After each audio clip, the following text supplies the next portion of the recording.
சொல்லுங்க, கம்பீரமா சொல்லுங்க பார்க்கலாம். ரெண்டு கையை தூக்கி சொல்லுங்க, நல்ல கையை அசைச்சு சொல்லுங்க. ஆமென். இயேசு நல்லவர். லேவியா சொல்லுங்க பார்க்கலாம். கர்த்தர் சொல்ல நினைத்ததை தேவனுடைய பிள்ளைகளோடு சொல்லி ஆக வேண்டும். ஆமென் சொல்லுங்க. 2020ஆம் ஆண்டு கர்த்தராகிய கிறிஸ்து இயேசுவின் பாச பரிவும் நேசமும் நம்மேல் திருப்பப்பட்டிருக்கிற ஒரு ஆச்சரியமான ஆரோக்கியத்தின் ஆண்டு. கையை தட்டி கர்த்தரை மகிமைப்படுத்துங்கள். கிறிஸ்து இயேசு நமக்குள் வாசமாயிருக்கிற ஆண்டு. கிறிஸ்துவின் ஆசியின் சுவாசமாய் கொண்டிருக்கிற நாம் பலவான்களாய் தேசத்திலே கர்த்தருடைய சாட்சிகளாய் நிற்கிற ஆண்டு. எத்தனை பேர் அதை விசுவாசிக்கிறீர்கள்? அல்லேலூயா. இன்று நாம் கர்த்தருடைய வாக்குத்தத்தமதை தீர்க்கதரிசன வார்த்தையை தியானம் செய்யும்படி உங்கள் கவனங்கள் எரேமியா தீர்க்கதரிசியின் புத்தகம் 30ஆம் அதிகாரம் 17வது வசனத்துக்கு நாம் திருப்பப்படட்டும். அவர்கள் உன்னை விசாரிப்பற்ற சீயோன் என்று சொல்லி உனக்கு தள்ளுண்டவள் என்று பெயரிட்டபடியால் நான் உனக்கு ஆரோக்கியம் வரப்பண்ணி உன் காயங்களை ஆற்றுவேன் என்று கர்த்தர் சொல்லுகிறார். 18வது வசனத்திலே வாசிக்கும் பொழுது கர்த்தர் சொல்லுகிறது என்னவென்றால், இதோ நான் யாக்கோபுடைய கூடாரங்களின் சிறையிருப்பை திருப்பி அவன் வாசஸ்தலங்களுக்கு இரக்கம் செய்வேன். நகரம் தன் மண்மேட்டின் மேல் கட்டப்பட்டு அரமனை முன்போல் நிலைப்படும். 17வது வசனத்திலே நான் வாசிக்கும் பொழுது ஆண்டவராகிய கர்த்தர் சொல்கிறார், விசாரிப்பற்ற சீயோன் என்று உன்னை குறித்து சொல்லுகிறார்கள். அது மட்டுமல்ல, நீ தள்ளப்பட்டவள் என்றும் சொல்லுகிறார்கள். ஆகையால் சீயோனே, நான் உனக்கு சொல்லுகிறேன், யாரும் விசாரிக்காததினாலே, யாரும் உன்னை ஏனென்று கேட்காததினாலே, எவரும் உன்னை திரும்பி பார்க்காததினாலே, எவரும் உன்மேல் அக்கறைப்படாததினாலே உனக்கு நான் ஆரோக்கியத்தை கொடுத்து உன் காயங்களை ஆற்றுவேன் என்று கர்த்தர் சொல்லுகிறார். கைகளை தட்டி கர்த்தரை மகிமைப்படுத்து. விசாரிப்பற்ற சீயோன் என்று சொல்லுகிறார்களே, இந்த வேத வசனத்தை அறிந்து கொள்ள வேண்டும் என்றால், சீயோன் என்று சொன்னால் யாரை குறிக்கிறது என்று நாம் அறிந்து கொள்ள வேண்டும். வேத புஸ்தகத்தில் வாசிக்கும் பொழுது நீங்கள் சங்கீதம் 4:7 வாசிக்கும் பொழுது சீயோனிலே ரட்சிப்பு இருக்கிறது என்று வேதம் சொல்கிறது. சங்கீதம் 48:2 வாசிக்கும் பொழுது சீயோனிலே மகிழ்ச்சி இருக்கிறது என்று சொல்லப்பட்டிருக்கிறது. நீங்கள் 65ஆம் சங்கீதத்திலே 1ஆம் வாக்கியத்திலே வாசிக்கும் பொழுது அந்த சீயோனில் துதிகளால் நிரப்பப்பட்டிருக்கிறது என்று வேதம் சொல்கிறது. அது மட்டுமல்ல, 74ஆம் சங்கீதம் 2ஆம் வாக்கியத்திலே வாசிக்கும் பொழுது அங்கே சர்வ வல்லமை உள்ள தேவன் சீயோனில் வாசமாயிருக்கிறார் என்று பைபிள் சொல்கிறது. 87ஆம் சங்கீதத்திலே 2ஆம் வசனத்தில் நீங்கள் வாசிக்கும் பொழுது சர்வ வல்லமை உள்ள தேவன் பிரியப்படுகிற, அதிக பாசம் வைத்திருக்கிற, நேசம் வைத்திருக்கிற ஒரு ஸ்தலம் என்றால் அது சீயோன் என்று வேதம் சொல்லுகிறது. 128ஆம் சங்கீதம் 5வது வசனத்திலே வாசிக்கும் பொழுது கர்த்தருடைய ஆசீர்வாதங்களினால் நிரப்பப்பட்ட சீயோன் என்று வேதம் சொல்லுகிறது. அது மட்டுமல்ல, சங்கீதம் 137 நீங்கள் 3ஆம் வாக்கியத்தை வாசிக்கும் பொழுது சீயோனிலே பாடல்களுக்கு பஞ்சமே இல்லை, அங்கே பாடல் உண்டு, அங்கே கர்த்தரை துதிக்கிற துதி உண்டு. கைகளை தட்டி கர்த்தரை மகிமைப்படுத்துங்கள். அது மட்டுமல்ல, நீகாமத்தின் புஸ்தகம் 4ஆம் அதிகாரத்திலே 2ஆம் அதிகாரம் 3ஆம் வசனத்திலே இவைகளை எல்லாம் வாசிக்கும் பொழுது அந்த சீயோனில் கர்த்தருடைய வசனம் நிறைந்திருக்கிறது என்று வேதம் சொல்கிறது. அது மட்டுமல்ல, எரேமியா தீர்க்கதரிசியின் புஸ்தகம் 6ஆம் அதிகாரம் 2ஆம் வசனம் சொல்கிறது, சீயோனை போல் அழகுள்ளவர்கள், ரூபவதியானவர்கள் யாருமே இல்லை. கைகளை தட்டி கர்த்தரை மகிமைப்படுத்துவோம். இந்த வேத வாக்கியங்களை எல்லாம் கவனித்து பார்க்கும் பொழுது சீயோன் என்று சொன்னால் வேறு எவரும் அல்ல, ரட்சிப்பை குறித்த சுவாரஸ்யம் அறிந்தவர்கள். கையை தட்டி கர்த்தரை மகிமைப்படுத்துங்கள். சீயோனில் ரட்சிப்பு இருக்கிறது, துதி இருக்கிறது, பாடல் இருக்கிறது, மகிழ்ச்சி இருக்கிறது. கர்த்தரே அந்த சீயோனுக்கு எல்லாவற்றுக்கும் எல்லாமாய் இருக்கிறார். கர்த்தருக்கு ரொம்ப பிடிச்ச ரட்சிச்சது சீயோன். கையை தட்டி கர்த்தரை மகிமைப்படுத்துங்க. இது வேறு யாரும் அல்ல, தேவனுடைய பிள்ளைகளே, ஆண்டவராகிய கிறிஸ்து இயேசுவை அறிந்திருக்கிற உன்னையும் என்னையும் குறித்து வேதம் சொல்கிறது, நீ சீயோன். ஹல்லேலூயா, ஹல்லேலூயா. தேவனுடைய பிள்ளையே, ஆண்டவராகிய கிறிஸ்து இயேசுவை அறிந்திருந்தால் அதுபோல் பாக்கியவான்கள் இந்த உலகத்தில் வேறு எவரும் இல்லை. சீயோனிலே ரட்சிப்பு உண்டு. ஐயா, ஆண்டவராகிய இயேசு தருகிற ரட்சிப்பை பெற்றிருக்கிறேன் அப்படின்னு சொல்லுவாங்க. ரெண்டு கையை தூக்கி ஒரு அல்லேலூயா சொல்லுங்க பார்க்கலாம். இதுவரைக்கும் உன் வாழ்க்கையில ரட்சிப்பு வரலன்னு சொன்னா அப்போஸ்தலனாகிய பவுல் ரோமாவியருக்கு எழுதும் பொழுது சொல்கிறார், ஆண்டவராகிய இயேசு கிறிஸ்துவை உன் இதயத்தில் விசுவாசிக்க வேண்டும். கர்த்தராகிய இயேசு கிறிஸ்து மரித்தோரிலிருந்து உயிர்த்தெழுந்தார் என்று அவரை நீ நம்ப வேண்டும். அப்பொழுது நீ ரட்சிப்பை பெறுவாய். மார்க்கு சுவிசேஷம் 16:16 சொல்கிறது, அவர் மேல் விசுவாசம் உள்ளவராகி ஞானமுள்ள ஸ்நானம் பெற்றுக் கொள்ளுகிற மனுஷன் ரட்சிப்பை பெறுகிறார். இந்த ரட்சிப்பை பெற்றவர்கள் சீயோன் என்று அழைக்கப்படுவார்கள். கைகளை தட்டி கர்த்தரை மகிமைப்படுத்துங்கள். ஹல்லேலூயா. ரட்சிக்கப்பட்ட ஜனமே, உன்னை போல் பாக்கியவான் இந்த உலகத்தில் யாருமே இல்லை. ஹல்லேலூயா. காசு பணம்லாம் சம்பாதிக்கல, ஆனா இயேசு சம்பாதிச்சிருக்கேன். ஹல்லேலூயா சொல்லுங்க. அவன் சொத்து சொல்லலாம் சம்பாதிக்கல, ஆனா இயேசு சம்பாதிச்சிருக்கேன். ஹல்லேலூயா சொல்லுங்க. ஏங்க, இந்த உலகத்துல சொந்த சொல்லாரங்களை சம்பாதிக்கலங்க, ஆனா நான் இயேசுவை சம்பாதிச்சிருக்கேங்க. அது மட்டுமல்ல, இயேசுவினால் வருகிற ரட்சிப்பையும் சம்பாதித்திருக்கிறேன். ஆமென். ஆகவே உனக்கு சீயோன் என்று பெயரிடப்பட்டிருக்கிறது. சீயோன் என்றால் எருசலேம், மகா பெரும் கர்த்தருடைய மகா பெரிய நகரத்தின் தலைநகரம் அல்லவோ. ஐயா, சீயோன் என்றால் அது எருசலேமின் மகா பெரிய புகழ்ச்சியின் குன்றுகள் அல்லவோ. சீயோன் என்றால் அங்கே ரட்சிப்பின் கம்பீர சத்தம் அல்லவோ. சீயோன் என்றால் அங்கே கர்த்தரை துதிக்கிற துதி உண்டு, பாடல் உண்டு, ஆராதனை உண்டு, கர்த்தருடைய பிரசன்னம் உண்டு. கர்த்தர் அங்கே வாசமாய் இருக்கிறார். ஹல்லேலூயா, ஹல்லேலூயா. கர்த்தரை துதிப்பதற்கு இன்றைக்கு பல பேர் துதியெல்லாம் தங்க வாய்க்குள்ள இருந்து மாத்திரம், பல்லுக்குள்ள இருந்து மாத்திரம் துதிக்கிற காலத்துல ஆண்டவர் சபையாகி நம்ம பார்த்து சொல்றார், உன் இருதயத்திலிருந்து நீ துதிக்கணும்னு சொல்றார். ஆமென் சொல்லுங்க. துதி எடுத்தா சாத்தான் ஓடுவா, முறுமுறுத்தா திரும்பி வருவா.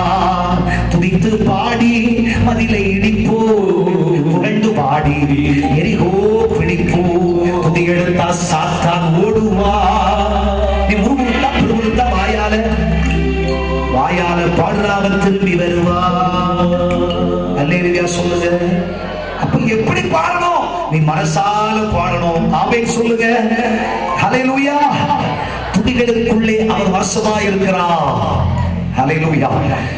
இனிமே நீ தனி ஜெபம் செஞ்சாலும் அந்த ஜெபம் ஒரு அக்னிமயமான ஜெபமாக இருக்க வேண்டும். நீ குடும்ப ஜெபம் செய்தாலும் அந்த ஜெபம் ஒரு பெரிய அபிஷேக ஆராதனையாக இருக்க வேண்டும். அல்லேலூயா சொல்லுங்க. எப்போ ஆராதனைக்கு வந்தாலும் அந்த ஆராதனை அப்படி அபிஷேக சக்தியால் நிரப்பப்பட்டிருக்க வேண்டும். கர்த்தருடைய துதி சபையிலே ஜனங்களுக்குள் உண்டாயிருப்பதாக. ஆமென் சொல்லுங்க. கையை தூக்கி அல்லேலூயா சொல்லுங்க. எல்லாரும் சொல்லுங்க. துதி எடுத்தா சாத்தான் ஓடுவா.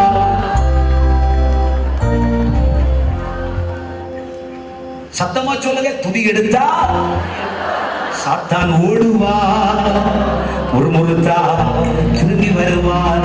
துதிச்சு பாடி மதிலை இடிப்போ, புகழ்ந்து பாடி எரிகோ பிடிப்போ.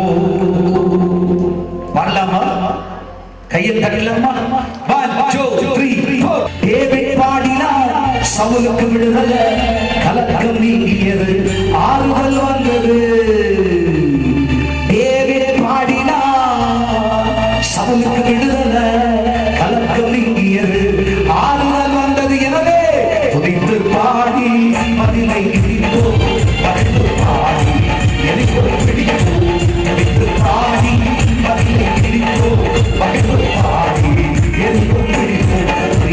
சாத்தா ஓடுவா, ஒரு நாள் திரும்பி வருவா. சாத்தா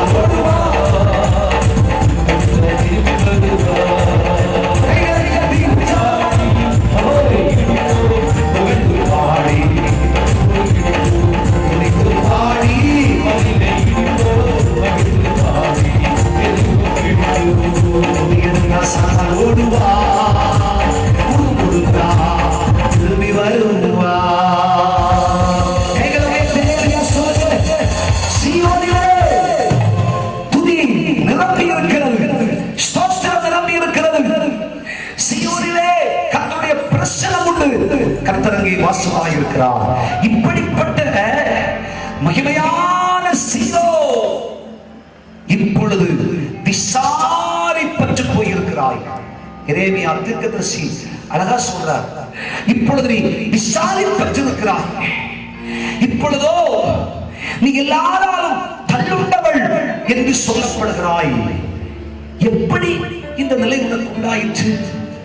நீ ரட்சிப்பை பெற்ற ஒரு தேவனுடைய பிள்ளை அல்லவா? நீ ஆராதனை செய்கிற ஒரு கர்த்தருடைய பிள்ளை அல்லவா? நீ இயேசுவை தெரிந்திருக்கிற ஒரு கர்த்தருடைய பிள்ளை அல்லவா? நீ துதிக்கிற ஒரு கர்த்தருடைய பிள்ளை அல்லவா? ஆனால் இப்பொழுதோ நீ விசாரிப்பற்றவன் என்று சொல்லி உன்னை தள்ளுண்டவன் என்று பெயரிட்டிருக்கிறார்கள். இதற்கு காரணம் என்ன? தேவனுடைய பிள்ளையே, நீ விசாரிப்பற்று போக காரணம் என்னவென்று சொன்னான். வேதத்திலே வாசிக்கும் பொழுது வேதம் சொல்லுகிறது, நீயோ குற்றுயிராக்கப்பட்டபடியாலே உன்னை விசாரிப்பதற்கு மனமில்லாதவர்களாய் போய்விட்டார்கள். நீ அழகா இருந்த, ஐயா சுபிட்சமா இருந்த, ஆண்டவரை துதிச்சு ஸ்தோத்திரித்து கர்த்தரை மகிமைப்படுத்திக் கொண்டிருக்கிறார். எல்லாம் உண்மைதான்.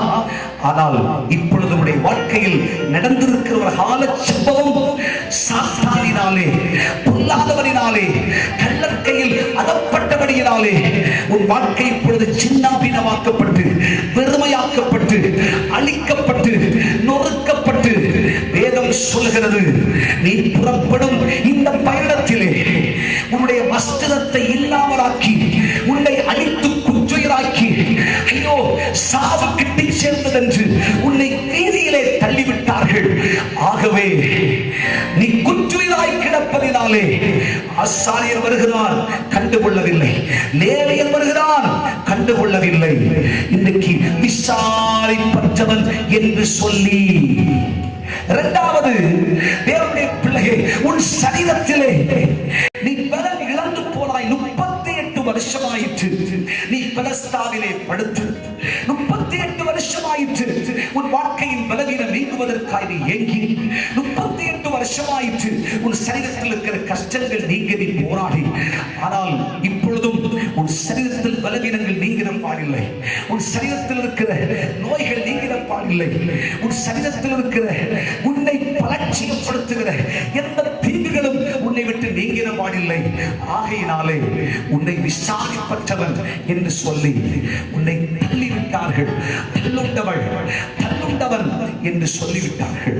கர்த்தருடைய பிள்ளையை இன்னைக்கு ஆண்டவராகிய கர்த்தர் சொல்லுகிறார், உன்னை விசாரிப்பற்றவன் என்று சொன்னார்களோ, உன்னை உன் வீட்டார் தள்ளிவிட்டார்களோ, ஐயா உன் தகப்பனும் தாயும் உன்னை தள்ளிவிட்டார்களா? ஐயா உன்னுடைய புருஷன் உன் மனைவியை தள்ளிவிட்டாரா? தள்ளிவிட்டார்களோ? நீ பெற்றெடுத்த பிள்ளைகளுடைய தள்ளிவிட்டார்களா? இனிமேல் உன்னை ஏற்றுக்கொள்ள முடியாது என்று சொன்னார்களோ? உன் வாழ்க்கையில் இருக்கிற கஷ்டத்தை பார்த்து, உன் வாழ்க்கையில் குற்றுயிராக்கப்பட்டிருக்கிற நிலைகளை பார்த்து, நீ வாழ்க்கையில் அனுபவிக்கிற வேதனைகளையும் கண்ணீர்களையும் கண்டு துதிச்சென்ற மகன், ஜெபிச்சென்ற மகன், கர்த்தரை ஆராதித்த மகன், கர்த்தரோடு இருந்தும் இந்த கஷ்டம் ஒன்று விட்டு மாறவில்லையே, இந்த வேதனை ஒன்று விட்டு மாறவில்லையே, உன் வீட்டில் துதிக்கலாம் பஞ்சம் இல்லையே, உன் வீட்டில் எல்லாரும் ஜோம் பண்றாங்க தானே, எல்லாரும் கர்த்தருக்கு முன்பாக இருக்கிறாங்க தானே, எல்லாம் சரிதானே, ஆனாலும் உன் வாழ்க்கையில் கஷ்டங்கள் நீங்கவில்லையே என்று சொல்லி தள்ளுண்ட குடும்பமாய் உன்னை தள்ளி வைத்தார்கள். உன்னை விசாரிப்பற்றவனாய் நிறுத்தி வைத்தார்கள். ஆகையினாலே கர்த்தர் சொல்லுகிறார், இந்த ஆண்டு விசாரிப்பற்றவன் என்று தள்ளப்பட்ட என் பிள்ளையே, சீயோனே, உனக்காக நான் மனம் இறங்கி, நான் உனக்காய் மனம் இறங்கி உனக்கு சொல்லுகிறேன், அவர்கள் உனக்கு தள்ளுண்டவள் என்று பெயரிட்டபடியினாலே நான் உனக்கு ஆரோக்கியத்தை கொடுத்து உன் காயங்களை ஆற்றி உன்னை குணமாக்கி, இதே ஜனத்தின் மத்தியிலே, இதே ஜாதியின் மத்தியிலே, இதே சமுதாயத்தின் மத்தியிலே உன்னை நான் உயர்த்தி நிறுத்துவேன் என்று கர்த்தர் சொல்கிறார். கையை தட்டி கர்த்தர் மகிமைப்படுத்துங்க. சந்தோஷமான ஒரு கைத்தட்டி கர்த்தருக்கு கொடுங்க. தேவனுடைய பிள்ளையே, உன்னிடத்தில் ஆரோக்கியம் இல்லை, விசாரிப்பதற்கு எவரும் இல்லை, உன்னுடைய சரீரம் குற்றுயிராக்கப்பட்டிருக்கிறது, உன் வாழ்க்கையில் எல்லா நன்மைகளும் உன் வாழ்க்கையை விட்டு போய்விட்டது என்று கருதிதான் அநேகர் உன்னை புறம் பேர் தள்ளினார்கள். தேவனுடைய பிள்ளைகளை வேத புஸ்தகத்தில் வாசிக்கும் பொழுது ஆண்டவராகிய கர்த்தர் சொல்கிறார், இப்படி துயரத்தோடு காத்திருக்கிற என் பிள்ளைகளுக்கு நான் ஆரோக்கியத்தை கொடுப்பேன். அது எதிலெல்லாம் ஆரோக்கியத்தை கொடுப்பேன்னு சொன்னார், எல்லா பகுதிகளிலும் என் ஆரோக்கியத்தை ஆண்டவர் கொடுப்பேன் சொல்றார். கையை தட்டி கர்த்தரை மகிமைப்படுத்துங்க. தேவனுடைய பிள்ளைகளே, நம்முடைய வாழ்க்கையிலே சரீரத்தில் மட்டுமல்ல பலவீனப்பட்டிருப்பது, பணத்திலே, ஐயா குடும்பத்திலே, செல்வத்திலே, வாழ்க்கையின் நன்மையிலே, சமாதானத்திலே, ஒட்டுமொத்தமாய் எல்லாவற்றிலேயும் குற்றுயிராக்கப்பட்டு யாருக்கு வேண்டாம் நிலையில தள்ளப்பட்டு கிடக்கிறாய். கர்த்தர் சொல்கிறார், கவலைப்படாத, இந்த வருஷம் நான் உன்னை இவை எல்லாவற்றையும் உனக்கு திரும்ப தந்து உன்னை ஆரோக்கியப்படுத்தி உன்னை நான் மேன்மைப்படுத்தத்தான் போகிறேன். ஆமென் சொல்லுங்க பார்க்கலாம். கையை தட்டி கர்த்தரை மகிமைப்படுத்துங்க. தேவனுடைய பிள்ளைகளே, எதனால் என் வாழ்க்கையில் ஆரோக்கியம் நஷ்டப்பட்டது? சொல்ல போனா வேத புஸ்தகத்தில் ஏராளம் சொல்லிக் கொண்டு போகலாம். என் வாழ்க்கையிலே நன்மைகளாய் தேவன் தந்தவைகள் எல்லாவற்றையும் ஐயா எனக்கு முன்னிருக்கிறவர்கள் அபகரித்து போட்டார்கள். எனக்கு வர வேண்டிய நன்மைகள் அவைகளை இல்லாமலாக்கி போட்டார்கள். ஆகையால் என் வாழ்க்கையை நான் பலவீனம் அடைந்து, என் வாழ்க்கை குற்றுயிராக்கப்பட்டு நித்தமும் நான் வேதனையோடு இருக்கிறேன். என் வாழ்க்கையில் இருக்கிற மேன்மைகளை, நான் பெற்றுக்கொள்ள வேண்டிய ஆசீர்வாதங்களை, நான் பெற்றுக்கொள்ள வேண்டிய சொத்து சுகங்களை அபகரித்தார்களே. யாரை போல? லோத்து, அப்ரகாம் போல. தேவனுடைய பிள்ளையே, லோத்து என்ன செய்தார் என்றால், அப்ரகாமை பார்த்து சொன்னார், இதோ கர்த்தரின் தோட்டத்தை போல இருக்கிற இந்த தோட்டம் முழுவதையும் நான் எனக்காக எடுத்துக் கொள்ளுகிறேன் என்று சொன்னார். முழுவதையும் எனக்காக என்று சொன்ன உடனே அப்ரகாமினுடைய கண்கள் கலங்கிற்று. அப்ரகாமின் இருதயம் திகைத்தது. ஆஹா, எல்லாவற்றையும் லோத்து தனக்கென்று சொந்தமாக்கி கொண்டால் எனக்கென்று என்ன இருக்கிறது? தன் இதயத்திலே நொந்து போனவன் கர்த்தரை நோக்கி பார்த்தார். ஆண்டவராகிய கர்த்தரோ அப்ரகாமை பார்த்து சொன்னார், அப்ரகாமே, நீ எனக்கு பயப்படுகிறவன் என்று நான் அறிவேன், நீ கலங்காதே. ஆதியாகமத்தின் புஸ்தகம் 15ஆம் அதிகாரம். நீ எதை குறித்தும் கலங்காதே. நீ உன் வாழ்க்கையில் நொந்து போயிருக்கிறாய். எல்லாம் என் வாழ்க்கையில் அனுபவிக்க வேண்டிய சகலமும் அபகரித்து போட்டார்களே, பறித்து போட்டார்களே, இல்லாமலாக்கி போட்டார்களே, என்னை அணுவணுவாய் சித்திரவதை செய்து கொண்டிருக்கிறார்களே, என்னை குற்றுயிராக்கி போட்டார்களே, என்னை நோகடித்தார்களே, என் ஆரோக்கியம் நஷ்டப்பட்டதே, என் செல்வம் அழிந்ததே, என் சொத்து அழிஞ்சு போச்சு, என் பணம் சம்பாத்தியமெல்லாம் தொலைஞ்சு போச்சு என்று நீ துயரப்பட்டுக் கொண்டிருக்கிறாய். அப்ரகாம், உனக்கு சொல்லுகிறேன், ஆதியாகமம் 15ஆம் அதிகாரம், வானத்து நட்சத்திரத்தை பார். இதை உன்னால் என்ன முடியுமா? கடல் மணலை பார், உன்னால் என்ன முடியுமா? முடியாதுல்ல. இப்படி உன்னை இந்த ஆண்டு ஆசீர்வதிப்பேன். கர்த்தர் கரங்களை தட்டி கர்த்தரை மகிமைப்படுத்தி பார்க்கலாம். இந்த ஆண்டு உன்னை ஆசீர்வதிப்பேன்.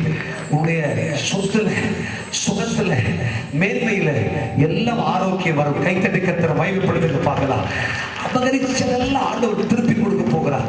ஐயா, மனுஷன் நீ பெற்றுக்கொள்ள வேண்டிய நன்மைகளை அவர் தன்னில் இருந்த பலத்தின் நிமித்தம், பணத்தின் நிமித்தம், தனத்தில் இருந்த ஆதரவுகளின் நிமித்தம் பறித்துக் கொண்டதை கர்த்தராகிய தேவன் கவனித்திருக்கிறார். கர்த்தர் சொல்றார், அபகரிச்சு போட்டாலோ கவலைப்படாத, அவனை பார்க்கும் 1000 மடங்கா உன்னை ஆசீர்வதித்து, உன்னை மேன்மைப்படுத்தி, உன்னை ஆரோக்கியப்படுத்தி நன்மையானதை திருப்தியாக்குவேன் என்று கர்த்தர் வாக்கு கொடுக்கிறார். என்னில் ஆரோக்கியம் இல்லை. தேவனுடைய பிள்ளையே, என் இருதயம் நொறுக்கப்பட்டு வேதனைப்பட்டு இருக்கிறேன். சங்கீதக்காரன் சொல்கிறார், 127ஆம் சங்கீதம் 3ஆம் வாக்கியத்தில் வாசிக்கும் பொழுது, என் இருதயத்தின் நொறுங்குதலினாலே என் சரீரத்தின் ஆரோக்கியம் நஷ்டமடைந்து போயிற்று. என் இருதயம் எதனால் நொறுங்கிற்று?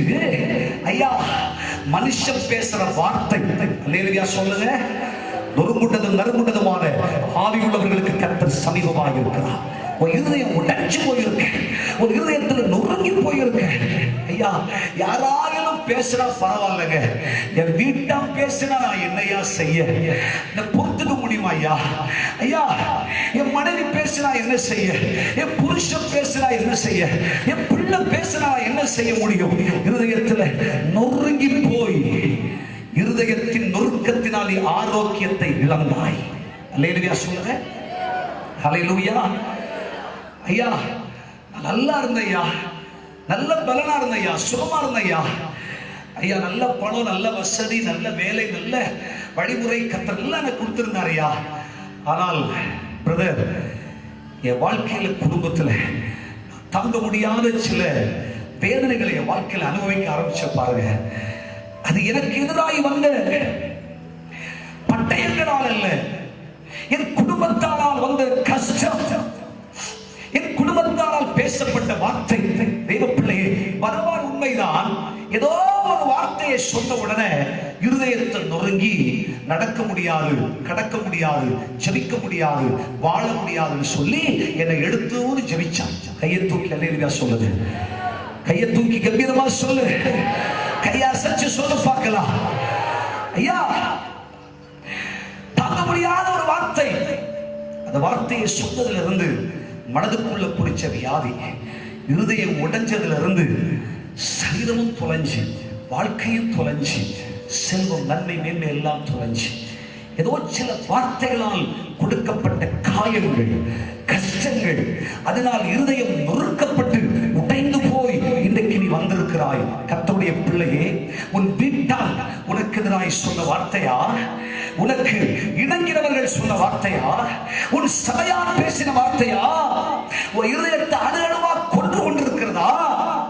இதனால் நீ உன் வாழ்க்கையில சமாதானத்தை இழந்து, சந்தோஷத்தை இழந்து, என் ஜீவனை எடுத்துக் கொள்ளும் கதறி என்னால் இனிமே ஒரு அடி கூட நடக்க முடியாதுன்னு சொல்றியா?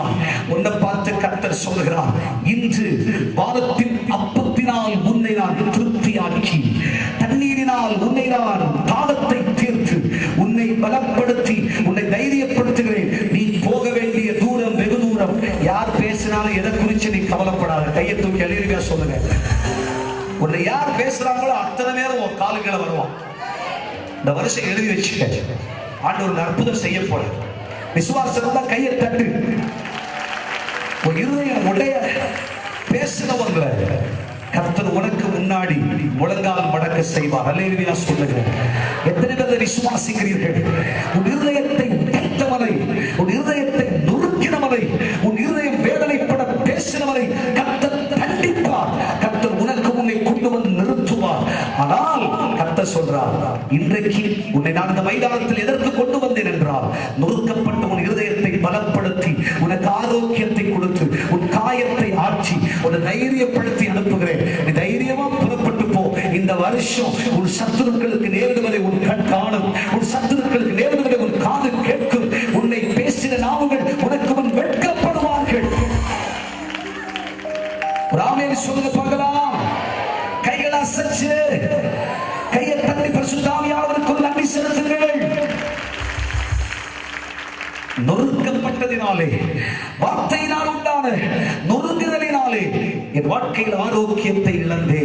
மட்டுமல்ல, மூன்றாவதாய் வேத புஸ்தகத்தில் வாசிக்கும் பொழுது பல காயங்கள், பல நோவுகள் என் சரீரத்தில் வந்ததினாலும், என் வாழ்க்கையை குறுக்கிட்டதினாலும், என் குடும்பத்தை சந்தித்ததினாலும் என்னுடைய வாழ்க்கையிலே ஆரோக்கியத்தை இழந்து போனையா.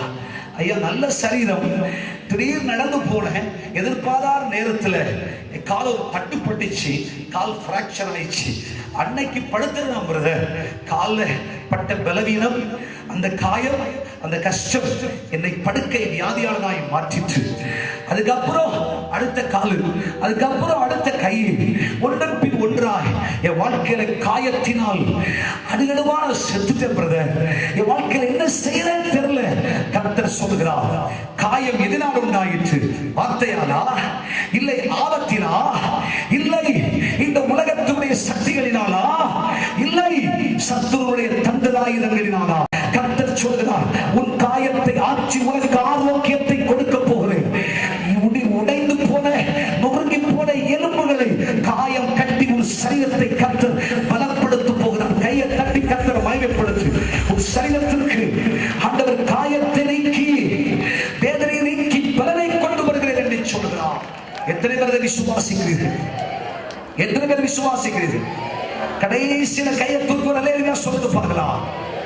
அது மட்டுமல்ல ஐயா, என்னை நேசிக்க வேண்டியவர்கள், நான்காவது என்னை நேசிக்க வேண்டியவர்கள் என்னை தூரப்படுத்தினால் நான் என்ன செய்ய முடியும்? ஐயா, என்ற பாசமா இருக்க வேண்டியவங்க, நேசமா இருக்க வேண்டியவங்க, அவங்களே என் இருதயத்தை உடைச்சா, ஐயா என் வாழ்க்கையை கஷ்டப்படுத்தினா, நேசிப்பவர்கள் எல்லாம் என்னை விட்டு தூரம் போனால் நான் என்ன செய்வது? என்னிடத்தில் அன்பா இருக்க வேண்டியவங்க எல்லாம் என்னை விட்டு தூரம் போனா நான் என்ன செய்ய? அதனால் என் சரீரமும் செத்து போச்சு, ஜெபிக்கிற ஆவியும் செத்து போச்சு. ஐயா தேவ கிருபையும் இழந்து போனேன். கர்த்தர் சொல்கிறார், நேசிப்பதற்கு இந்த உலகத்துல மனுஷன் இல்லை, நீ கவலைப்படாதே. ஆனால் உன்னை நேசிப்பதற்கு என்னுடைய கிருபை உள்ள கரத்தை நீட்டி வைச்சிருக்கிறேன். உன்னை நேசிப்பதற்கு என்னுடைய மார்பை உனக்கு வச்சிருக்கிறேன். ஆண்டவர் சொல்றார், என் பாசத்துக்கு நேசத்துக்கு வேறு இடம் உண்டோ? கர்த்தர் சொல்கிறார், அன்பையும் பாசத்தையும் பரிவையும் நான் உனக்கு கொடுப்பேன், நான் உன்னிடத்தில் அன்பாயிருப்பேன். அவருடைய அன்பை போல வேறொரு அன்பே இல்லை. ஆமென் சொல்லுங்க. உலகத்தில் நேசிப்பவர்கள் எல்லாம் கைவிட்டாலும் கர்த்தருடைய கிருபையின் கருமுனை தாங்கும். கைத்தட்டி கர்த்தரை மகிமைப்படுத்து. சகரியா தீர்க்கதரிசி 13ஆம் அதிகாரம் 6ஆம் வசனம் சொல்லுகிறது, நேசிக்கிறவர்களால் உண்டான துயரமும் வேதனையும் கஷ்டமும் நேசிப்பவர்கள் என்னை விட்டு தூரமானதினால் என் வாழ்க்கைப்பட்ட வேதனை, என் அப்பா என் அம்மா என் சொந்த பந்தம் என்னை ஐயா வாழ்நாள் முழுவதும் காப்பாற்றுவேன் என்று சொன்னவர்கள் உயிருக்கு உயிராயிருப்பேன் சொல்லுவாங்க. உன்னை பார்த்துப்பேன், உனக்கு எல்லாம் செய்வேன் சொல்லுவாங்க. நேசிக்கிறவர்கள் எல்லாம் என்னை விட்டு தூரமாய் போனார்கள். இதனால் என் வாழ்க்கையில் எல்லாம் இழந்து, என் வேதனை அடைந்து, பலவீனப்பட்டு, நான் குற்றுயிராக்கப்பட்டு, காயப்பட்டு நான் நொந்து போயிருக்கிறேன். கர்த்தர் சொல்கிறார், விசாரிப்பட்ட சீயோனே, உன்னை நான் பலப்படுத்தி உனக்கு ஆரோக்கியத்தை தருகிறேன். இனிமேல் கர்த்தருடைய பாசம் உனக்கு உண்டாகும், கர்த்தருடைய அன்பு உனக்கு உண்டாகும், கர்த்தருடைய நேசம் உனக்கு உண்டாகும். பரலோகம் உன்னை நேசிக்கும், கர்த்தருடைய பாசம் உள்ள கரம் உனக்காக நீட்டப்படும். நீ அதிசயங்களை காண்பாய். கைகளை தட்டி கர்த்தரை மகிமைப்படுத்துங்க. உற்சாகமான ஒரு கைத்தட்டாமல் கொடுத்து பார்க்கலாம்.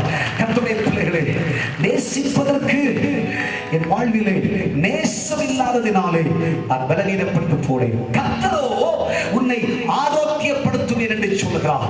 இதெல்லா பகுதிகளையும் நான் ஆரோக்கியமாக்கி ஒரு குறையும் இல்லாமல் இந்த வருஷத்துல உன்னை நான் பலப்படுத்தி ஆரோக்கியப்படுத்துவேன். அப்பொழுது விசாரிப்பட்ட சீயோனே, தள்ளுண்டவள் என்று சொல்லப்படுகிற சீயோனே, கர்த்தர் சொல்லுகிறார்.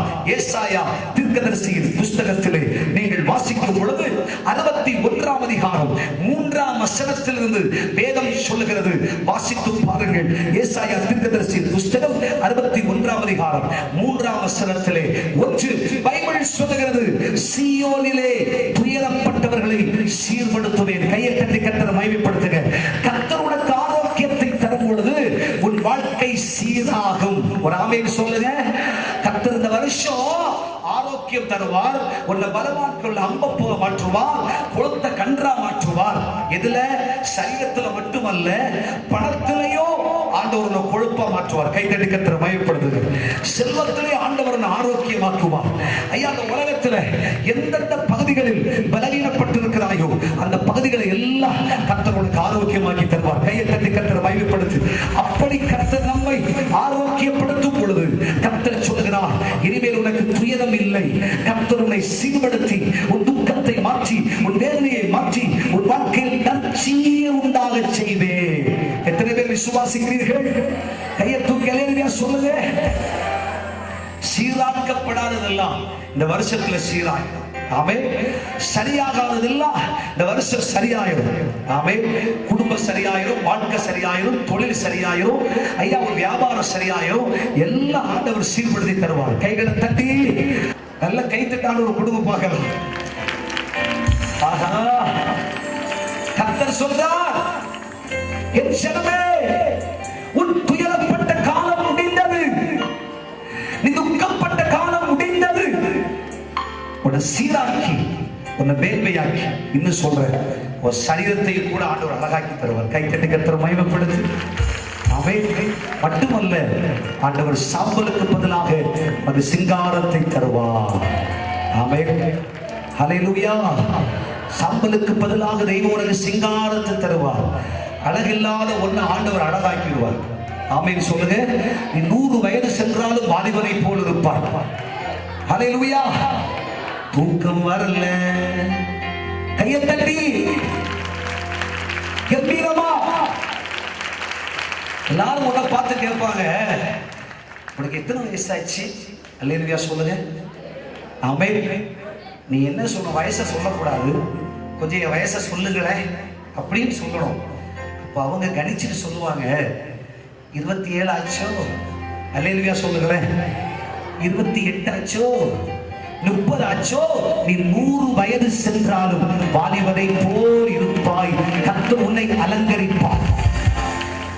பியூட்டி பார்லர்ல போயில்ல, பரிசுத்த ஆவியானவரே உனக்குள் இறங்கி தேவ ஆவியின் வல்லமையால் நிரப்பி அபிஷேகத்தால் நிரப்பி கர்த்தரோட சிங்காரமா வைப்பார். அல்லேலூயா சொல்லுங்க, ஹல்லேலூயா. பரலோக மகிமை உன்னிலே வந்து தங்கும், பரலோகத்தின் பிரசன்னம் உனக்குள் இறங்கும், தேவனுடைய ஆவியானவர் உன்னை வல்லமையால் நிரப்புவார். கருத்து போன ஒரு முகம் வெள்ளை வெள்ளையா மாறிடும். அல்லேலூயா சொல்லுங்க. அழகாயிடுவேன், உன்னை பார்த்தாலே சொல்லுவாங்க, பார்க்க ரொம்ப அழகா இருக்கேன்னு சொல்லுவாங்க. கைத்தட்டு கர்த்தரை மகிமைப்படுத்து. உன் ஆண்டவர் சிங்காரமாக்குவார்.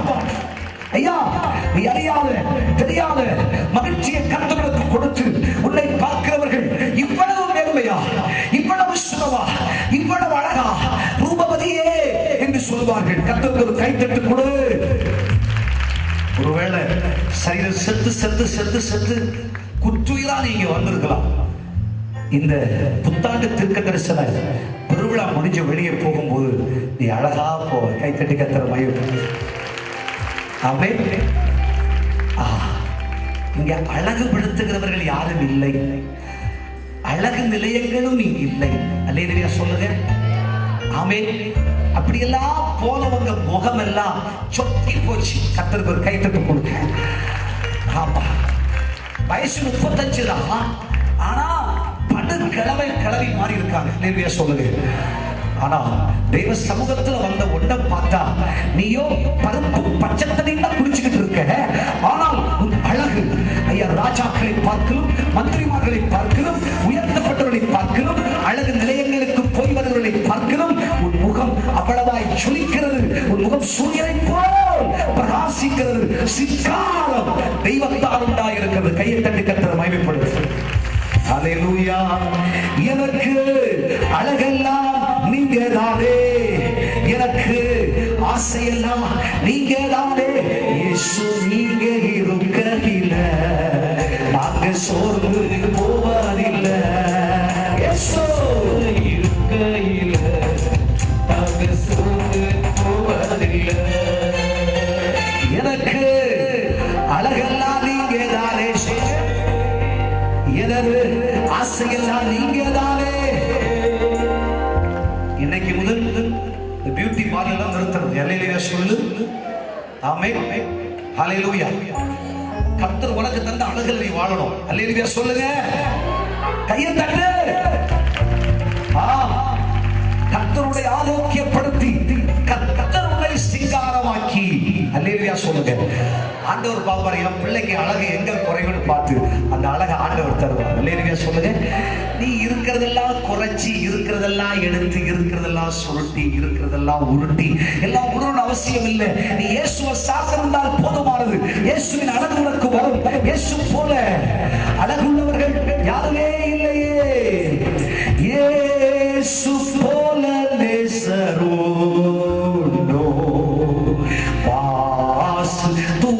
தாங்கிட பாசை நிறைவேற அவர் போருளோ சாந்தியை இழந்து சாட்சாவே கொள்வாரே.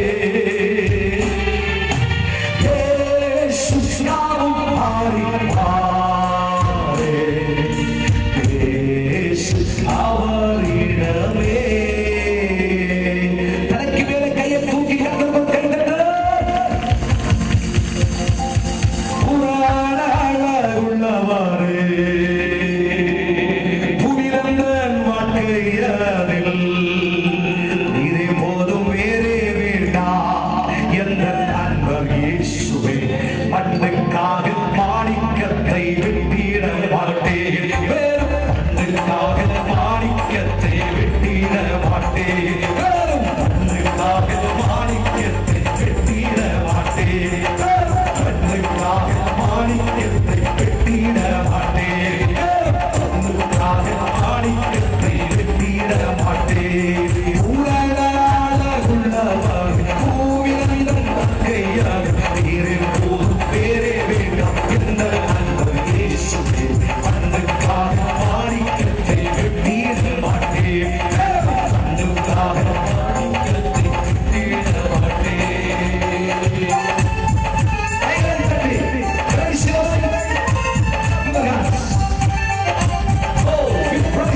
நீங்கதானே, எனக்கு அழகெல்லாம் நீங்கதானே, ஆசையெல்லாம் நீங்கதானே, இயேசு நீங்க நான் சோர்ந்து போவதில்லை, இயேசு நீங்க நான் சோர்ந்து. கைகளை உயர்த்தி அநேக சத்தமா கம்பீரமாய் இன்னும் சத்தமா கைகளை அசைச்சு தலைக்கு மேலே கையை தூக்கி கர்த்தரோடு கை தட்டு. கர்த்தரை சிங்காரமாக்கி அப்படின்னா கர்த்தரை ஒன்று அழகாக்கி. ஆமென். உலகத்துல நம்மை அழகு பார்க்கிறதுக்கு யாருமே இல்லை. ஆமென் சொல்லுங்க. பழைய காலத்துல 10 பிள்ளைகள் 12 பிள்ளைகள் குடும்பத்தில் இருந்தா கூட பிள்ளைகளுக்கு நல்ல துணிமணியை வாங்கி கொடுத்து பிள்ளைகளுக்கு அழகு பார்க்கிற பெற்றோர்கள் இருந்தார்கள். இன்னைக்கு அப்பாக்கு அம்மாக்குமே துணியை உடுத்து அழகு பண்ணி சமயம் தீர மாட்டேங்க. கர்த்தருக்கு ஒரு கைத்தட்டை கொடு. பழைய காலத்துல அப்படி இல்லை. ஐயா பிள்ளைய அழகா துணியை உடிச்சு உடுக்க வச்சு பிள்ளைய தலையை சீனு விட்டு பிள்ளைய அழகு பார்த்தா ஐயோ நான் பெத்த ராசா டக்கு டக்கு டக்கு ரலிலியா சொல்லுங்களேன். அப்படின்னா இப்போ அம்மாவே உடுத்து வெளியே வர்றதுக்கு 1.5 மணி நேரம் ஆகும். எங்க பிள்ளைய அழகு பார்க்க அல்லேலியா சொல்லு. இப்ப அப்பா சுருட்டிட்டு வர்றதுக்கு 1.5 மணி நேரம் ஆகும். எங்க பிள்ளைய அழகு பார்க்க.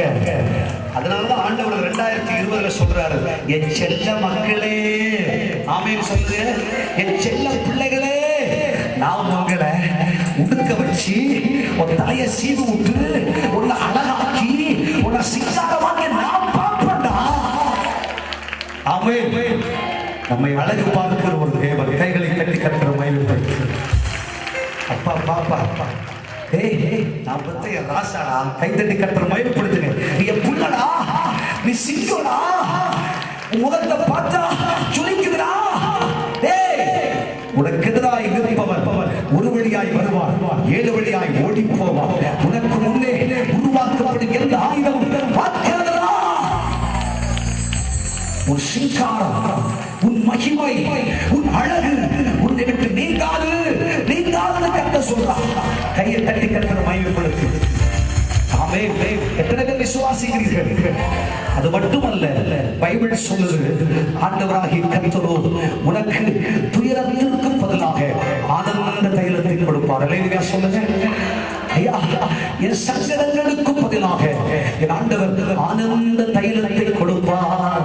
ஆனந்த துதி ஒலி கேட்கோ, ஆடல் பாடல் சசமும் துடிக்கோ, ஆகாய வெண்ணீராய் அவர் ஜனம் பெருகும், ஆண்டவர் வாக்கு பலிக்கோ.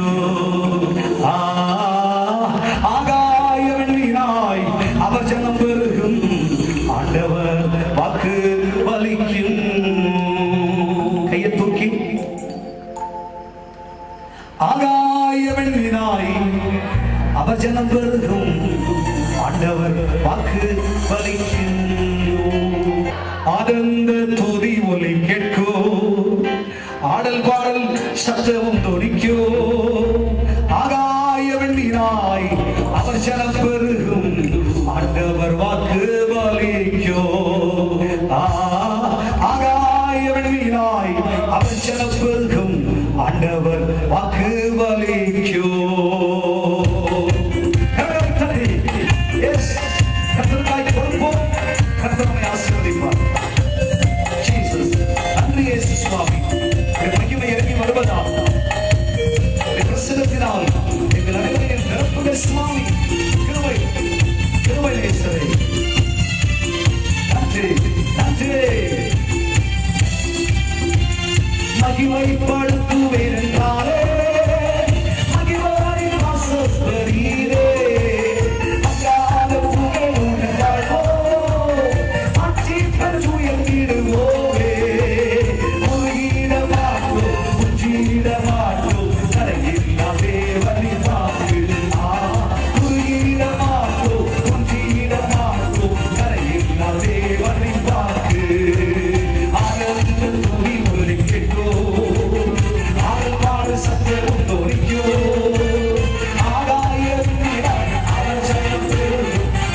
ஆண்டவர் வாக்குவலிக்கும் ஆகாயத்தினால் அவர் ஜெயம் பெறும் ஆண்டவர் வாக்குவலிக்கும்.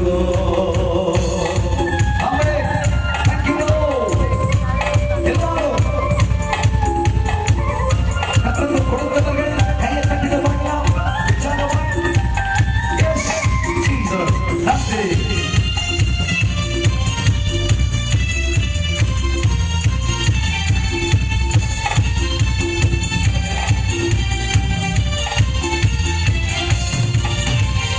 ஆதியிலே ஏறுவோமே, ஆசீர்வாதம் பெறுவோமே. வாழாத வல்லமைகள் யாவோ, வாழாத வல்லமைகள் யாவோ. ஆதியிலே ஏறுவோமே, ஆசீர்வாதம் பெறுவோமே. வாழாத வல்லமைகள் யாவோ, வாழாத வல்லமைகள் யாவோ. சிறைவாழும் மலையும் சீர்வாழும் மலரும் சீயோனை மகிமை பெறும். சிறைவாழும் மலையும் சீர்வாழும் மலரும் சீயோனை மகிமை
ஒடுங்கின ஆவிக்கு பதிலாக துதியின் உடையை ஆண்டவர் தருவார்.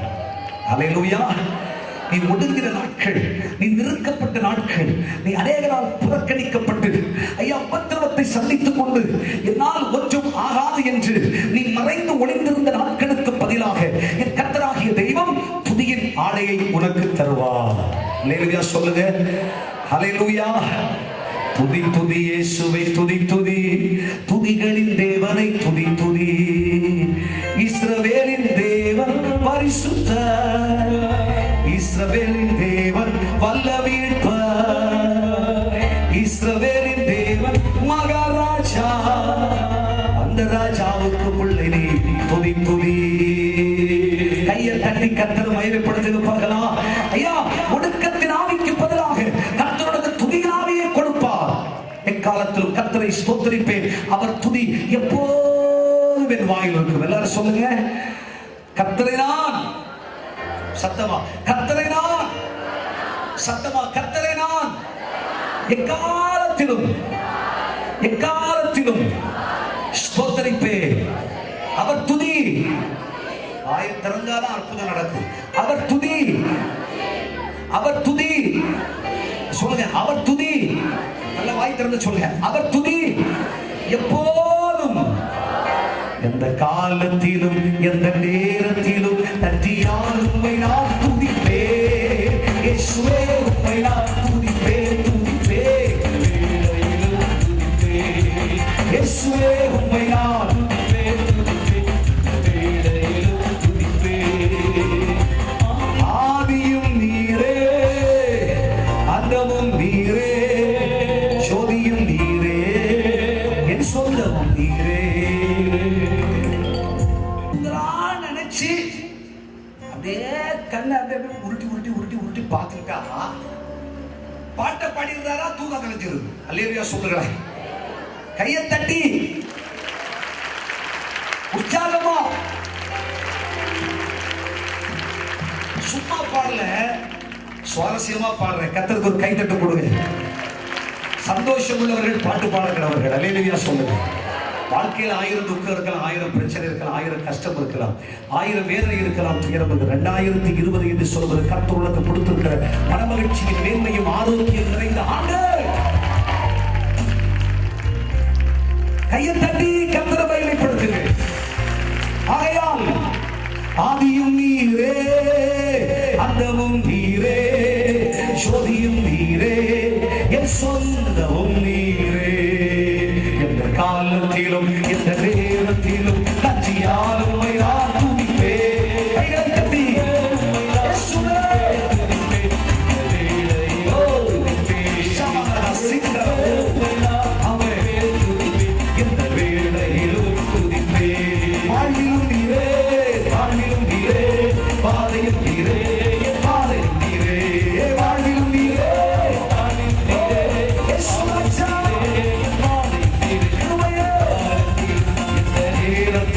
நன்றியால் உம்மை நான் துதிப்பேன். இயேசுவே உம்மை நான் துதிப்பேன் துதிப்பேன், இந்த வேளையிலும் துதிப்பேன். மாம்சமான யாவரும் மேலோ ஆவியை ஊற்றுவேனே. சொல்லுங்க, மாம்சமான யாவரும் மேலோ இயேசுவே ஆவியை ஊற்றுவேனே. ஹல்லேலூயா. முப்பதாரி வருவாரோ இங்கராரி சார சொல்வாரே, முப்பதாரி வருவாரோ சொல்வாரே. பொழுதிலும் வல்லவை, உன்னதத்தின் வல்லவை, ஆவியின் வல்லவை, அக்கினியின் வல்லவை, பொழுதிலும் வல்லவை,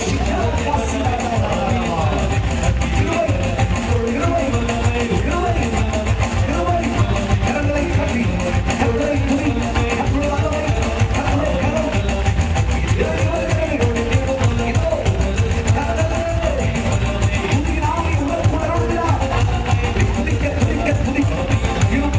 Hungry.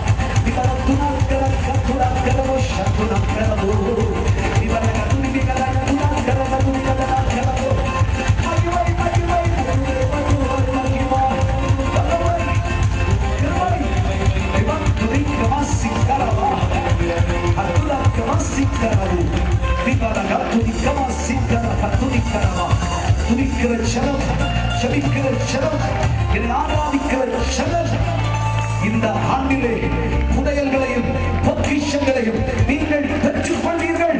ஆராதிக்கிற ஜனமே, துதிக்கிற ஜனமே, எரிகோக்களை கர்த்தர் உடைத்து உனக்கு எதிராக நிற்கிற பொல்லாங்கனாகிய சத்துருவின் சக்திகளை கர்த்தர் நிர்மூலமாக்கி நாங்கள் திறந்த வாசலை உனக்கு வைத்திருக்கிறேன், அதை ஒருவரும் கூட்ட மாட்டார் என்று கர்த்தர் சொல்கிறார். கைகளை தட்டி கர்த்தர் மகிமைப்படுத்துங்கள். கர்த்தர் சொல்கிறார், திறந்த வாசலை உனக்கு முன்வைத்திருக்கிறேன். துதிக்கிற உனக்கு, செபிக்கிற உனக்கு, ஆராதனை செய்கிற உனக்கு, அபிஷேகத்திலே நிரப்பப்படுகிற உனக்கு திறந்த வாசலை கர்த்தர் உனக்கு வைத்திருக்கிறார். ராஜ்யங்கள் ராஜ்யங்கள் தத்தளிக்கத்தான் செய்யும், ஜனங்கள் துயரப்படுவார்கள். ஆனால் என் ஜனமாகிய நீ துதிப்பாய், நீ செபிப்பாய், நீ ஆராதிப்பாய், நீ கர்த்தரை புகழ்ந்து பாடுவாய், நீ கர்த்தருக்குள் மகிழ்ச்சியோடு களி கூறுவாய் என்று கர்த்தர் சொல்லுகிறார். தேசத்திலே பஞ்சம் வருகிறது, தேசத்திலே கஷ்டம் வருகிறது, தேசத்திலே தீங்கு வருகிறது, தேசத்திலே காரிருள் உண்டாகிறது. இதோ அரசியல் மாற்றங்கள், தேசத்திலே பொறுப்பாளர்கள் மாற்றப்படுவார்கள், தலைவர்களின் நிலைகள் மாற்றப்படும். கர்த்தராகிய நான் சொல்லுகிறேன், தேசத்தை என் கரத்தினாலே, என் கரத்தினாலே அச்சுறுத்தி என் ஜனம், என் ஜனம், என் ஜனம் இன்னார் என்பதை தேசத்திற்கு காண்பித்துக் கொண்டு என் வசனம் நிறைவேறுகிறது என்பதை, என் வார்த்தை நிறைவேறுகிறது என்பதை எல்லா ஜனங்களும் அறிக்கையிட்டு சொல்லும்படி என் கிரியை நடப்பிப்பேன் என்று கர்த்தர் சொல்லுகிறார். கர்த்தருடைய வாய் அதை சொல்லிட்டு ஜனம் கோபத்திலும் சாபத்திலும் வேதனையிலும் கஷ்டத்திலும் தங்களை தாங்களே அழித்துக் கொள்ளுகிற சூழ்நிலை தேசத்துக்கு வருகிறது. கர்த்தர் சொல்லுகிறார், தேசத்திலே பஞ்சம் உண்டு என்றாலும், கஷ்டம் உண்டு என்றாலும், இயற்கைகளின் பயங்கரங்கள் உண்டு என்றாலும், நான் உங்களுக்கு சொல்லுகிறேன், என் ஜனமே, என் பிள்ளைகளே, என் வசனம் தான் நிறைவேறுகிறது என்பதை தலைவர்கள் அறிக்கை செய்யும்படி, எல்லா ஜாதிகளும் சொல்லும்படி, என் வேத வாக்கியம் நிறைவேறுகிறது என்று சொல்லும்படி, ஜனத்தண்டையிலும் தேசத்தாண்டையிலும் தலைவர்கள் அண்டையிலும் இது என்னால் வந்தது என்பதை நிரூபிப்பேன் என்று கர்த்தருடைய ஆவியானவர் சொல்கிறார். கையை தட்டி கர்த்தரை மகிமைப்படுத்துங்கள். ஆகாய மண்டலங்களே தங்கள் இருப்பிடங்களில் இருந்து பூமிக்கு திரும்புவேன் என்று, சமுத்திரம் ஒரு பக்கமாய் மாறிக்கொண்டு போவேன் என்று, தண்ணீர் மதகுகள் அழிவை தருவேன் என்று பூமியை பார்த்து கட்சிக்கும் பொழுது கர்த்தர் சொல்கிறார், தேசத்தின் நடுவிலே தடைகட்டப்படாத வலுசற்பத்தின் ஆவிகளின் கிரியைகளினாலே என்னுடைய ஜனத்தையும், என் சாதி ஜனத்தின் மேன்மையையும், என் வசனத்தின் மேன்மையையும் இந்த ஆண்டு வெளிப்படுத்தி என் வசனத்தினாலே இன்னொரு தேசத்தில் நடக்கிறது என்றும், தீர்க்க தரிசனங்கள் நிறைவேறுகிறது என்றும், பரலோக சத்தம் கர்த்தருடைய வார்த்தை நிறைவேறுகிறது என்றும் எல்லாரும் அறியும்படி இவைகளை அனுமதிப்பேன் என்று கர்த்தர் சொல்லுகிறார். கையை தட்டி கர்த்தரை மகிமைப்படுத்து. ஓ ஹல்லேலூயா. கர்த்தர் சொல்லுகிறார், துயர ஆவிக்கு பதிலாக என் ஆண்டவரோ துதியின் உடையை தருவேன் என்று சொல்கிறார். அது மட்டுமல்ல, இதோ கர்த்தருடைய மகிமை நம்மிலே திரும்பி வரும். கைகளை தட்டி கர்த்தரை மகிமைப்படுத்து. தேவ மகிமையால் நிரப்பப்படுவீர்கள். இந்த ஆண்டு கர்த்தருடைய பிரசன்னத்தினால் நிரப்பப்படுவீர்கள். கர்த்தருடைய ஆரோக்கியம் வருகிற பொழுது கர்த்தருடைய பிள்ளைகள், கர்த்தருடைய மகிமையும் உன்மேல் திரும்பி வரும். எத்தனை பேர் விசுவாசிக்கிறீர்கள்? கர்த்தர் மகிமை பிரதாபத்தினாலே நமக்காய் வெளிப்படுவார். மட்டுமல்ல, கர்த்தருடைய ஆரோக்கியம் உன்னில் வரும் பொழுது நீ நாட்டப்பட்ட நீதியின் விருட்சம் என்று அழைக்கப்படுவாய். கைகளை கட்டி கர்த்தர் மகிமை. கர்த்தருடைய ஆரோக்கியம் நமக்குள் வருகிற பொழுது நீ கர்த்தரால் நாட்டப்பட்ட விருட்சம். நீயோ இலை உதிராதிருக்கிற மரம் போல் இருப்பாய். நீ செய்வதெல்லாம் வாக்கியம்.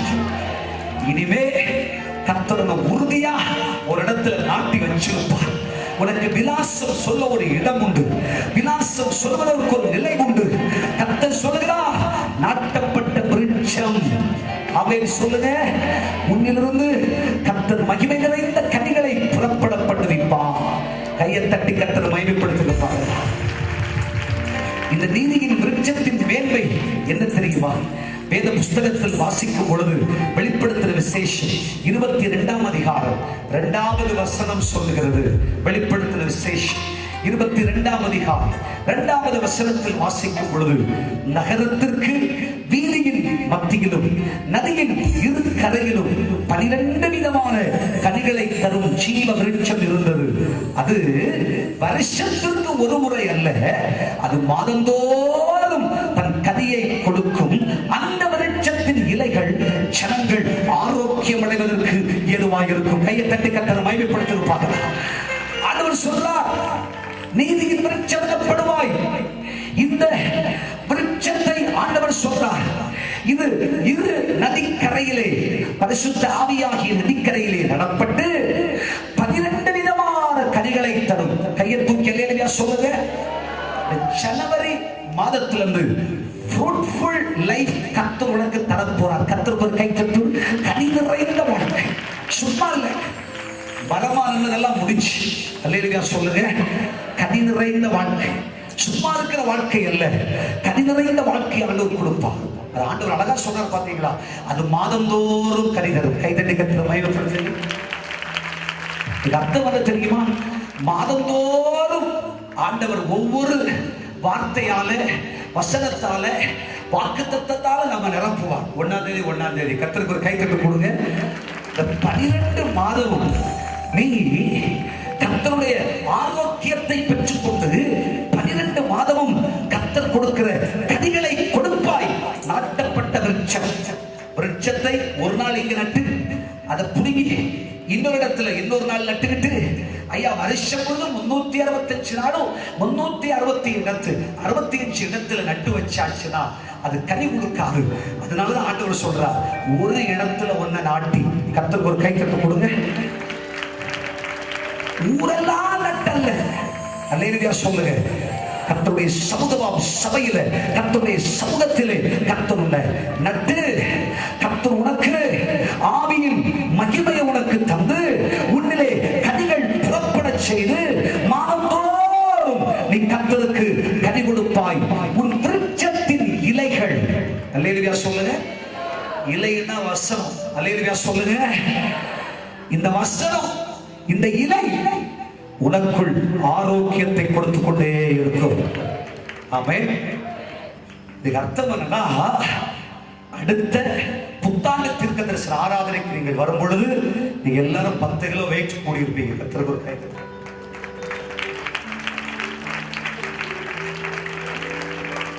ஆமென். பூஸ்ட் ஹார்லிக்ஸ் எல்லாம் குடிச்சு பயன் இல்லைல்ல. வசனத்தை படிச்சுக்கிட்டே இரு. கர்த்தர் உன்னை அழகா உன் வயதுக்கு ஏற்ற உடம்பு ஆண்டவர் தரும். உன் சரீரத்திலே ஆரோக்கியம், உன் பணத்தில் ஆரோக்கியம், உன் நிலத்தில் ஆரோக்கியம், உன் வாழ்க்கையில் ஆரோக்கியம், உன் சந்தோஷத்தில் ஆரோக்கியம், உன் ஆவியிலே ஆரோக்கியம், உன் அபிஷேகத்திலே ஆரோக்கியம், கர்த்தருடைய நிறைவு. அல்லேலூயா சொல்லுங்க பார்க்கலாம்.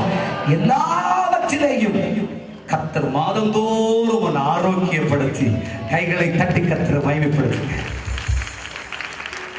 இன்னைக்கு உங்க விசுவாசம் சொல்லணும், இனிமேல் நான் பலவீனன் அல்ல. பக்கத்தில் இருக்கிறவங்களை பார்த்து சொல்லுங்க, இனிமேல் நான் பலவீனன் அல்ல, பலவீனன் அல்ல. என் சுகர் போயிடுச்சு சொல்லுங்க. என் சுகர் போயிடுச்சு. என் பிரஷர் சுகமாயிடுச்சு சொல்லுங்க. பிரஷர் சுகமாயிடுச்சு. என் சரீரத்தில் எல்லா வியாதியும் போச்சு. எனக்கு ஆண்டவர் நல்ல ஆரோக்கியத்தை கொடுத்திருக்கார். நான் டாக்டரை தேடி போக மாட்டேன், என்னை பாஸ்டரை தேடி தான் போவேன். திரும்ப ஒரு கை தட்டு. ஐயா இனிமே ஹாஸ்பிட்டல் தேடி போக மாட்டேன், என்னை சபையை தேடித்தான் போவேன். கர்த்தருக்கு ஒரு கை தட்டு போடு. ஏங்க இனிமே யாரும் என்ன ஸ்கேன் பண்ணி பார்க்க வேண்டாம்.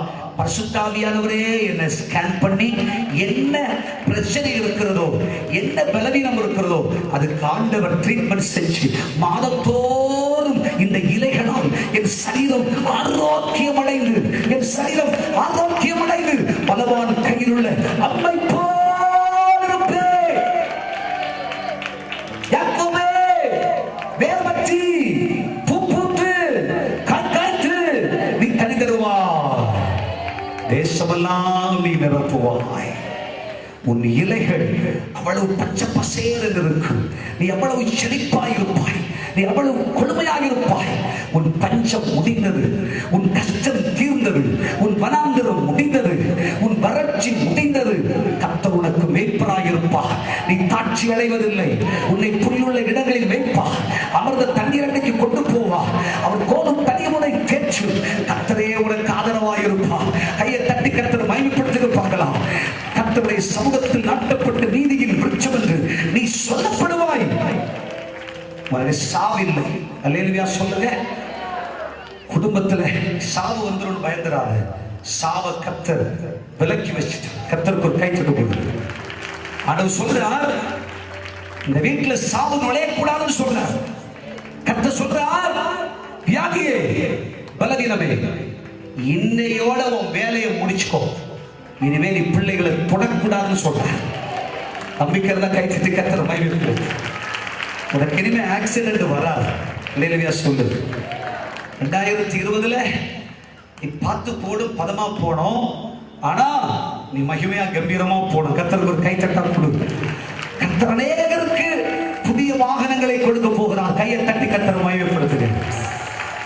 2 சக்கரம் வச்சிருக்கிற எல்லாருக்கும் 4 சக்கர வாகனம் ஆண்டவர் கொடுப்பார். கைகளை உயர்த்த அல்லேலூயா சொல்லுங்க. உங்க வீட்டுல கடன் கடன் கடன் கடன் என்று சொன்னீர்கள். கர்த்தர் சொல்லுகிறார், இனி கடனை மாற்றி உங்க வீட்டுல எப்பொழுதும் பணம் நிரம்பி இருக்கும்படி, நன்மை நிரம்பி இருக்கும்படி, பணம் இல்லை என்று சொல்லக்கூடிய ஒரு நிலையே வராது. கர்த்தர் ஆசீர்வதிக்க போகிறார். புருஷனை கர்த்தர் ஃபாரின் கொண்டு போகிறார். கர்த்தருக்கு ஒரு கை தட்டு கொடு. வெளிநாடு பயணத்தை ஆண்டவர் கொடுக்க போகிறார். அரசு உத்தியோகம் 2020 பல பேர் வாங்கிக்கிட்டு அடுத்த வருஷம் தேவ சமூகத்திலே வந்து நம்முடைய கர்த்தருக்கு ஆராதிக்கிற ஜெப தோட்டத்திலே, கர்த்தரை துதிக்கிற மகிமையான தோட்டத்திலே, கர்த்தருடைய சன்னிதானத்திலே நீ சாட்சியாய் எழுந்திருப்பாய். அரசாங்க வேலையை கர்த்தர் உனக்கு கொடுக்க போகிறார். ஆமென். 10 பேரை கெஞ்சி நிற்கிறதுக்கு ஆண்டவர் உன்னை விட மாட்டார். உனக்கு ஒரு நிரந்தர வேலையை கொடுப்பார். ஒரு நிரந்தர சம்பளத்தை கர்த்தர் கொடுப்பார். நீதியின் விருட்சம் என்று கர்த்தரை நாட்டுமா. நீ நாட்டப்பட்ட விருட்சம். நீ அலைய மாட்டாய். உன்னை வாடகை வீட்டில இருந்து சொந்த வீட்டுக்கு கர்த்தர் கொண்டு போவார். இவ்வளவுதான் கேட்கட்டா. வாடகை வீட்டில இருந்து கர்த்தரோட சொந்த வீட்டுக்கு கொண்டு போறார். ஆமென். இன்னைக்கு இந்த 1ஆம் தேதி வீட்டுக்கு போன உடனே முழங்கால் போட்டு உனக்கு எத்தனை அறை வீடு வேண்டும் என்று ஆண்டவர் பார்த்து ஜெபம் பண்ண. கை தூக்கி அல்லேலூயா சொல்லுங்க. கட்ட வீட கூட வித்துட்டு போலான்னு இருக்கேன், என் மனசுக்கே பிடிக்கல அப்படி நீ சொல்றல்ல. இன்னைக்கு இந்த புத்தாண்டு தீர்க்கதரிசன ஆராதனை முடிச்சு வீட்டுக்கு போகும் பொழுது அந்த வீடு உனக்கு ஒரு மகிமையின் கூடாரமாய் இருக்கும். தெய்வ பிரசன்னத்தினுடைய கூடாரமாய் இருக்கும். அங்கே நீ நிலைத்திருப்பாய். வீடை வித்துட்டு ஓடலாம் நினைக்கிறேன், முடியாது. கர்த்தர் சொல்றார், அந்த வீடு உனக்குத்தான். அந்த வீட்டில் நீ தங்கியிருப்பாய், நீ தாவரிப்பாய், நிலைத்திருப்பாய், நாட்டப்படுவாய். கர்த்தருடைய விருட்சம் என்று நீ பெயர் பெறுவாய். கைகளை தட்டி கர்த்தரை மகிமைப்படுத்து. எத்தனை பேர் விசுவாசிக்கிறீர்கள்? எத்தனை பேர் விசுவாசிக்கிறீர்கள்? கர்த்தருடைய அனுக்கிரக காலத்தை பிரசித்தம் பண்ணி இருக்கிறார். கர்த்தர் சொல்கிறார், உனக்கு ஆரோக்கியத்தை வரம் பண்ணி உன் காயங்களை நான் ஆற்றுவேன். இந்த ஆண்டு ஆரோக்கியத்தின் ஆண்டு. இந்த ஆண்டு எல்லா பகுதிகளிலும் கர்த்தருடைய ஆரோக்கியம் புறப்பட்டு வருகிற ஆண்டு. எத்தனை பேர் விசுவாசிக்கிறீர்கள்? எல்லாரும் அப்படி எழுந்திருக்கலாம்.